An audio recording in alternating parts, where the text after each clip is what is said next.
Tenemos para este segmento, como hemos anunciado, a un testigo de primer orden, protagonista de la brutalidad de la dictadura de Nicolás Maduro, Demóstenes Quijada, ex preso político, ex director de planificación de la presidencia encargada de Venezuela, en el gobierno de Juan Guaidó. Demóstenes, es un verdadero honor tenerlo esta noche aquí en el programa. El placer es todo mío, Oscar. Dentro de su lamentable experiencia, su lamentable vivencia a manos de la dictadura que lo llevó a la cárcel, a la prisión política, ¿cómo ve el actual proceso electoral de si realmente cree que se va a imponer la voluntad popular y pese a todos los augurios y pronósticos, va a haber un proceso electoral que pudiera sacar la dictadura de Nicolás Maduro del poder? ¿Cómo lo ve en términos reales? Ciertamente, y asociando un poco con el tema de la experiencia vivida, en mi caso particular es una muestra más de que ellos identifican como un enemigo de guerra a cualquiera que los adverse y que practique de manera explícita oposición a la dictadura. Y eso es un elemento más probatorio de que no hay cosa más costosa para un régimen de estas características que su salida. Teniendo eso en cuenta, efectivamente cualquier otra medida que pudieran tomar, por escandalosa o costosa que pareciera, va a ser adoptada con la finalidad de evitar ese escenario en el cual ellos se ven comprometidos. ¿Usted lo llevan a prisión simplemente por el hecho de ser miembro del gobierno de Guaidó? Sí, yo fui director de planificación del despacho de la presidencia. Ellos evidentemente identificaron que había una actividad, por supuesto, intelectual y estructural dentro del gobierno encargado que en ese momento representaba la alternativa de confrontación con ellos, y como es práctica común de esta dictadura y de muchos otros autoritarismos, recordemos que Venezuela no es más que una cabeza de playa del gran autoritarismo global representado por todos los regímenes afines. ¿Es una provincia de Cuba? Yo diría que es más bien una sucursal de ese gran consorcio que denomino como autoritarismo global, donde están Cuba, Nicaragua, Rusia, China, etcétera, etcétera, etcétera. ¿Qué le hicieron? ¿Lo llevaron al helicoide? No, en mi caso yo fui secuestrado por la Dirección General de Contrainteligencia Militar, y eso es un detalle importante porque soy civil. La DGCIN. Sí, señor. Y fui catalogado como objetivo militar por parte de ellos, siendo civil.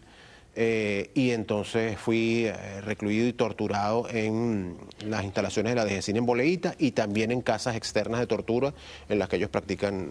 ¿En Boleíta? Boleíta, Caracas, está la sede principal. ¿Dónde es eso? ¿En qué parte de Caracas? Está hacia el este, bueno, hacia el norte de Caracas. Están las instalaciones, digamos, oficiales de la Dirección General de Contrainteligencia Militar, pero también tienen casas clandestinas distribuidas a lo largo de la ciudad.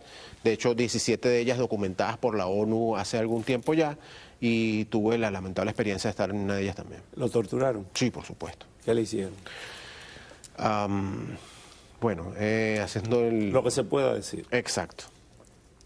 Fui objeto de tortura, por supuesto, psicológica, amenazas directas sobre que practicarían las torturas también sobre mi hijo en mi presencia.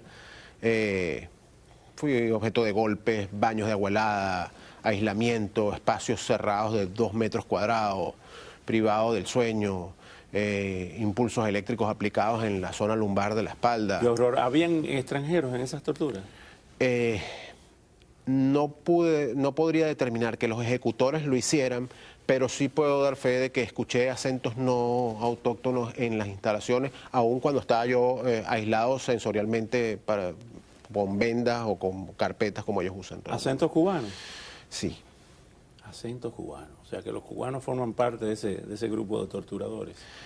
No debería extrañarnos en ninguna medida, en función de que recordemos que lo que se vive allá adentro, yo lo había estudiado previamente, y no es más que la tropicalización de la mecánica del Gulag, que es una herencia, digamos, del régimen castrista, que a su vez es una herencia del régimen soviético. Estaba leyendo en estos días parte de no de su expediente, pero sí lo que se ha filtrado en la prensa.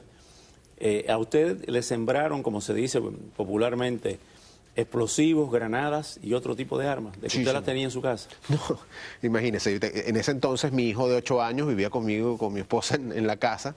Se podrá imaginar qué contrasentido tan absurdo podría ser que yo pudiera tener granadas en el mueble donde guardo la ropa. En efecto, después de que ellos ingresaron sin orden alguna en mi casa, se dedicaron a la siembra de esas evidencias e hicieron el parapeto que suelen utilizar para justificar esas movidas. Antes que se nos acabe el tiempo, nos queda un minuto y piquito. ¿Teme usted que inventen, que provoquen un conflicto internacional en el caso de Guyana para interrumpir las elecciones, suspenderlas? Interrumpir las elecciones para ellos no es buen negocio porque necesitan resolver eso antes de que siga moviéndose el continente. En noviembre hay elecciones en Estados Unidos y necesitan un lavado de cara rápido. Pero ciertamente es un combustible que les puede servir para jugar al axioma del nacionalismo, para tratar de recuperar un poco la aprobación, aun cuando es imposible cuando están en un esquema de repudio tan grande. Demóstenes tiene que seguir viniendo al programa porque necesitamos aquí en los medios en Miami personas de su nivel. Muchísimas gracias. Gracias por venir.